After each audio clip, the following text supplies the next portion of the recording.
What if I told you that the world's first great work of literature, the first epic hero's journey, was written down almost 4,000 years ago? We're not talking about Greek myths or Roman legends. We're diving deep into ancient Mesopotamia, to the land of Sumer, to uncover the incredible story of Gilgamesh. This isn't just a tale of gods and monsters. It's a profound story about friendship, loss, and the search for meaning in a world where everyone, even a king, must face their own mortality. The story begins in the great city of Uruk, a magnificent metropolis with towering walls and grand temples. Ruling over this city was Gilgamesh, a king who was 2/3 god and 1/3 human. He was handsome, powerful, and, to be honest, a bit of a tyrant. He was so full of himself that he pushed his people too hard, working them relentlessly to build his city. The people of Uruk cried out to the gods for help, and the gods listened. They decided to create a rival for Gilgamesh, someone who could match his strength and temper his arrogance. And so, from the clay of the earth, they fashioned Enkidu, a wild man who roamed the wilderness with the animals.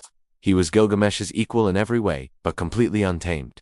When Gilgamesh heard of this wild man, he was intrigued. He sent a woman from the temple, Shamhat, to civilize Enkidu. After spending time with her, Enkidu lost his connection to the wild and was drawn to the world of humans. He journeyed to Uruk, where he finally came face to face with King Gilgamesh. Their first meeting was a battle. They wrestled in the streets of Uruk, a thunderous clash of titans that shook the city. But as they fought, something amazing happened. They recognized the strength in each other, and their rivalry turned into a deep and powerful friendship. They became inseparable, like brothers. Together, they decided to embark on a grand adventure, to travel to the cedar forest and defeat a fearsome monster named Humbaba. After a long and perilous journey, they succeeded, cutting down the sacred cedars and slaying the monstrous guardian. Their fame spread, but it also attracted unwanted attention. The goddess Ishtar, impressed by Gilgamesh's might, wanted him for her husband. Gilgamesh, knowing her reputation for treating her past lovers poorly, rejected her. Enraged, Ishtar unleashed the bull of heaven to punish Uruk, but once again, Gilgamesh and Enkidu stood together, and they managed to slay the divine beast. The gods, however, were not pleased. For killing Humbaba and the bull of heaven, they declared that one of the heroes must die. They chose Enkidu. Enkidu fell ill, and after 12 days of suffering, he died in Gilgamesh's arms. The loss was devastating.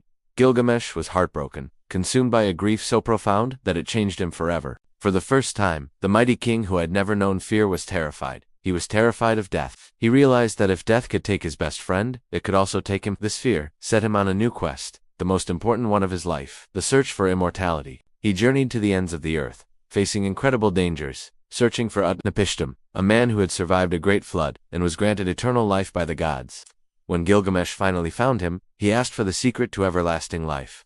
But Utnapishtim told him that death is the fate of all mortals. He tested Gilgamesh, asking him to stay awake for 6 days and 7 nights. But the exhausted king failed immediately. As a final gift, Utnapishtim told him of a magical plant at the bottom of the sea that could restore youth. Gilgamesh found the plant, but on his way home, a snake stole it while he was bathing. And so, Gilgamesh returned to Uruk, empty-handed. He had failed to find immortality. But as he stood before the massive walls of his city, the walls he had built, he had a revelation. He realized that a person's legacy is not found in living forever, but in the life they live, the friendships they make, and the great works they leave behind. He had found a different kind of immortality, not for his body, but for his name and his deeds. The Epic of Gilgamesh teaches us that while we all must face the end of our lives, the journey itself, the love, the loss, and the impact we have on the world is what truly matters. Thanks so much for watching. If you enjoyed this journey into the ancient past, don't forget to like, subscribe, and hit that notification bell for more stories from history and mythology. See you next time.